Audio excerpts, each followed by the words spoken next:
Hi friends, வணக்கம். Welcome to our channel. இன்றைக்கி நம்ம கார்டன் வீடியோ தான் பார்க்க போகிறோம். இன்றைக்கி நான் எவ்வளோ வெஜிடபிள்ஸ் ஹார்வெஸ்ட் பண்ணுறேன்னு அந்த வீடியோவில் காமிச்சிருக்கேன். அது கூடவே நம்ம கார்டன் டூரும் பார்க்க போகிறோம். இன்றைக்கி நிறையாவே பச்சை மிளகாய் ஹார்வெஸ்ட் பண்ணியிருக்கேன். வாங்க வீடியோக்குள்ளே போகலாம். இது பட்ரோஸு. நான் ஏற்கனவே வீடியோவில் காமிச்சிருப்பேன். இப்போ பார்த்தீங்கன்னா நிறையாவே பூ பூத்துருக்குது. முன்னாடியெல்லாம் ஒரு மணி நேரத்துலேயே வாடிடும். இப்போ நல்லா ஒரு நாள் ஃபுல்லாகவே அப்படியே இருக்குது.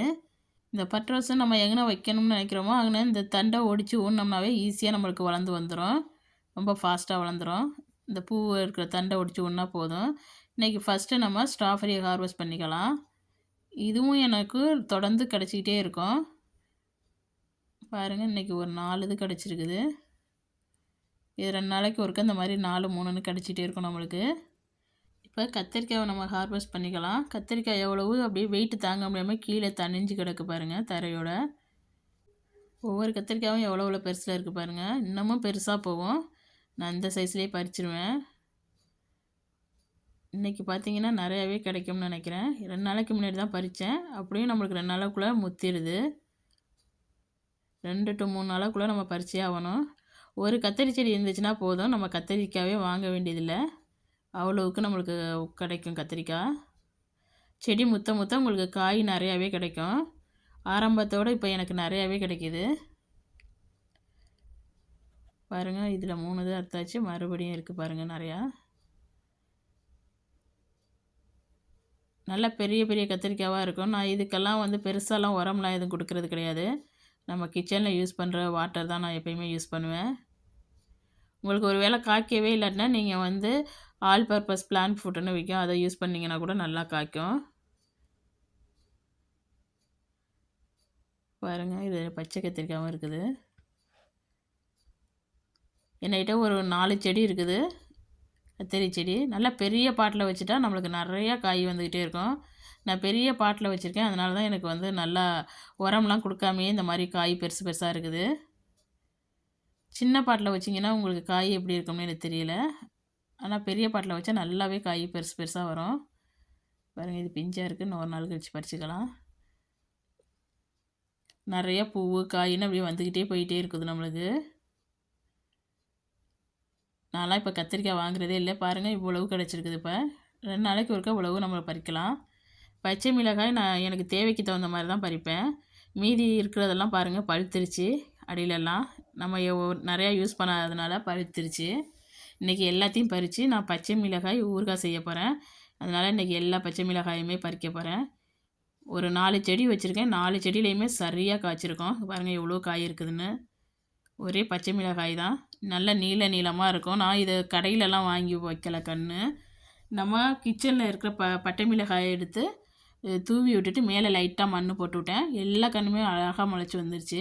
மண் நிறையா போட்டுறக்கூடாது, லைட்டாக போட்டால் சீக்கிரமே முளைச்சி வந்துடும். அந்த மாதிரி புழுங்கி வச்சிருந்தாங்கன்னா நல்லா காய் பார்த்திங்கன்னா நல்லா பெருசு பெருசாக இருக்கும்.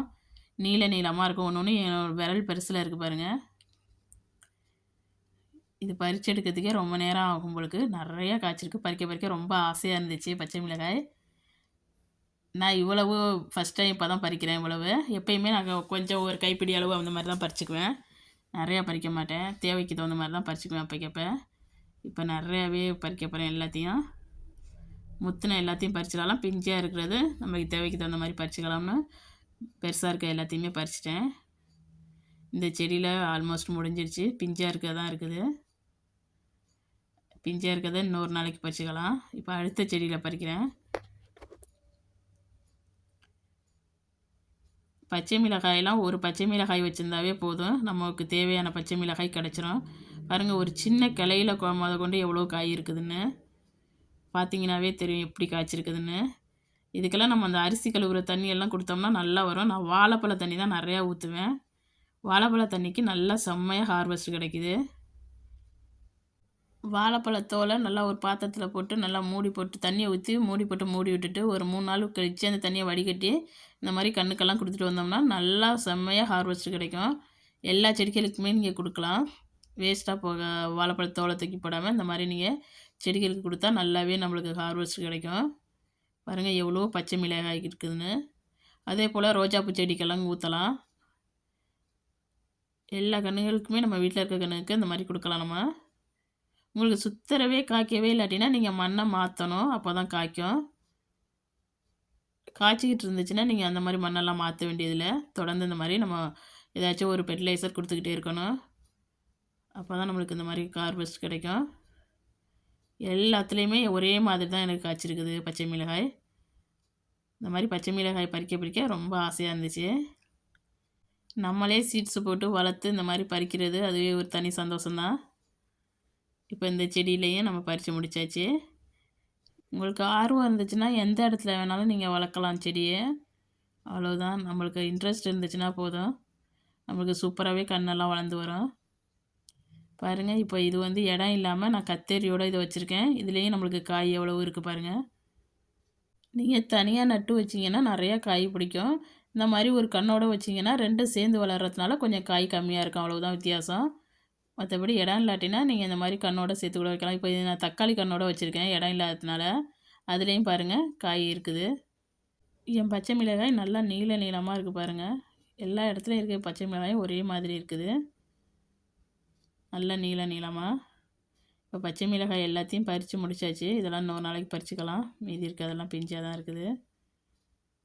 பாருங்கள் எவ்வளோ பச்சை மிளகாய் கிடச்சிருக்குதுன்னு. கொஞ்சம் இது பழுத்து பீத்து. இப்போ டொமேட்டோவை நம்ம ஹார்வெஸ்ட் பண்ணிக்கலாம். இன்றைக்கி பெரிய சைஸ் டொமேட்டோலாம் ஒன்றும் ரெடி ஆகலை, எல்லாமே செரி டொமேட்டோ தான். எல்லாத்தையும் பறித்து எடுத்துக்கலாம். நான் இருக்கிறது அப்பார்ட்மெண்ட்டு தான். அப்பார்ட்மெண்ட்லேயே நான் எனக்கு வேண்டிய செடி எல்லாத்தையுமே வச்சு நிறையாவே ஹார்வெஸ்ட் பண்ணியிருக்கேன் இந்த வருஷம். நான் தக்காளி, கத்திரிக்காய், பச்சை மிளகாயெல்லாம் வாங்குறதே கிடையாது. எல்லாமே எனக்கு தேவையானது எனக்கு என் கார்டன்லேருந்தே கிடச்சிரும். அதே போல் என் கார்டனில் கீரையெல்லாம் நிறையாவே நான் போட்டிருக்கிறேன். வல்லாரைக்கீரை, அப்புறம் பாலக்கீரை, முருங்கைக்கீரை, கொல்லைக்கீரை எல்லாமே போட்டு ஹார்வெஸ்ட் பண்ணியிருக்கேன். நம்மளுக்கு வேண்டிய காய்கறிகளை நம்மளே ஈஸியாக நம்ம தோட்டத்துலேயே நம்ம வளர்த்துக்க முடியும். அப்பார்ட்மெண்ட்டாக இருந்தாலும் சரி, சொந்த வீடாக இருந்தாலும் சரி, இன்ட்ரெஸ்ட் மட்டும் இருந்துச்சுன்னா போதும், இருக்கிற இடத்துல சூப்பராக நம்ம செடிகளை வளர்த்து மெயின்டைன் பண்ணிக்கலாம். இந்த செரி டொமேட்டோ ஒரு கன்று இருந்துச்சுன்னா போதும், நம்மளுக்கு காய்கறியே நம்ம தக்காளியே வாங்க வேண்டியதில்லை, அவ்வளவு நம்மளுக்கு தொடர்ந்து கொடுத்துக்கிட்டே இருக்கும். இப்போ நம்ம டொமேட்டோவும் பறித்து முடிச்சாச்சு. பாருங்கள் எவ்வளோ பெருசில் இருக்குன்னு ஒவ்வொரு பச்சை மிளகாயும். நம்ம பறித்த பச்சை மிளகாய் எவ்வளோ கிடச்சிருக்கு பாருங்கள். கொஞ்சமாக பழுத்து இருக்குது, மீதியெல்லாம் பழுக்காமல் தான் இருக்குது. பழுத்ததை நம்ம சட்னிக்கெல்லாம் யூஸ் பண்ணிக்கலாம். எவ்வளோ இருக்குது பாருங்கள். அதே மாதிரி நம்மளுக்கு கத்திரிக்காயும் நிறையா இருக்குது. இந்த கத்திரிக்காய் பெருசாக இருக்குது, ஆனால் உள்ள நம்ம அரிஞ்சு பார்த்தோம்னா பிஞ்சாக தான் இருக்கும். அப்போனா அது எவ்வளோ பெருசில் போகும்னு பார்த்துக்கங்க. இவ்வளோ செரி டொமேட்டோ கிடச்சிருக்குது. இன்றைக்கி டொமேட்டோ கொஞ்சம் குறைச்சி தான் இருக்குது.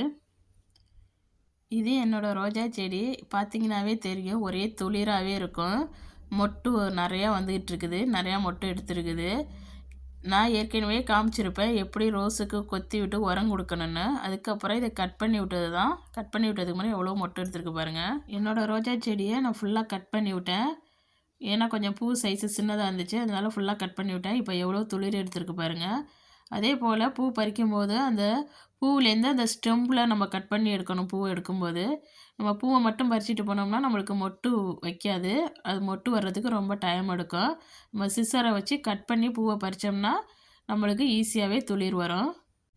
இப்போ இந்த ரோஸ் செடியை பார்த்திங்கன்னா சுத்தராக கட் பண்ணி விட்டேன், ஒரு இலை தலை எதுவுமே இல்லாமல் ஃபுல்லாக கட் பண்ணி விட்டேன், ஏன்னா பூக்காமே இருந்துச்சு. இப்போ பார்த்திங்கன்னா மொட்டை எடுத்துருக்குது, நிறையா துளிரும் வந்திருக்கு பாருங்கள். இந்த மாதிரி கட் பண்ணி விட்டோம்னா தான் பூக்காத செடியெல்லாம் இந்த மாதிரி நீங்கள் கட் பண்ணி விட்டிங்கன்னா ஈஸியாக துளிர் எடுத்து பூ பூக்கும். இது பார்த்திங்கன்னா கோழிக்கொண்டை நான் சீட்ஸ் மூலியமாக போட்டு வளர்த்தது தான். நல்லா பெரிய கண்ணாக இருக்குது, இப்போ தான் மொட்டு வந்துகிட்டு இருக்குது. இன்னும் கொஞ்சம் நாள் கழிச்சு நல்லா விரிஞ்சிச்சுன்னா அழகாக இருக்கும். இந்த ரோஸ் எனக்கு தொடர்ந்து இருந்துக்கிட்டே இருக்கும். நான் சாமிக்கு பறித்து வைக்கிறதுக்கு இது தொடர்ந்து நம்மளுக்கு கொடுத்துக்கிட்டே இருக்கும். எப்போயுமே ரோஸை பறிக்கும்போது நீங்கள் சிசர் வச்சு கட் பண்ணி பறிச்சிங்கன்னா உங்களுக்கு மொட்டு வந்துக்கிட்டே இருக்கும். நீங்கள் கட் பண்ண இடத்துலேருந்து மறுபடியும் நம்மளுக்கு நல்லா துளுத்து வந்துடும். இப்போ பார்த்தீங்கன்னா இது துளசி எவ்வளோ சின்ன பாட்டில் இருக்குது பாருங்கள். இதில் நம்ம நல்லா டீ எல்லாம் போட்டு குடிக்கலாம், நல்லாயிருக்கும் டீயை. பாருங்கள் எவ்வளோ பெரிய கண்ணாக இருக்குதுன்னு. 2 செடி வச்சுருக்கேமே, ரெண்டுமே நல்லா ஹைட்டாக சூப்பராக வளர்ந்து வந்திருக்குது. இது பார்த்திங்கன்னா வல்லாரைக்கீரை இன்னொரு பாட்டிலேருந்து இதில் ஊனி வச்சேன், இதுவும் நல்லா முளைச்சி வந்துருச்சு. இதுலேருந்து பிடுங்கி ஊனினது தான் அது. வல்லாரைக்கீரையெல்லாம் நம்ம ஈஸியாக வளர்க்கலாம். புதினா, வல்லாரைக்கீரையெல்லாம் ரொம்ப ஈஸியாகவே வளர்ந்து வரும். இந்த வீடியோவை நான் இதோட முடிச்சுக்கிறேன். இந்த வீடியோ பிடிச்சிருந்துச்சுன்னா இந்த வீடியோவுக்கு ஒரு லைக் கொடுங்க, மறக்காமல் என் சேனலை சப்ஸ்கிரைப் பண்ணி வச்சுக்கோங்க. இந்த வீடியோ பார்த்த அனைவருக்கும் நன்றி.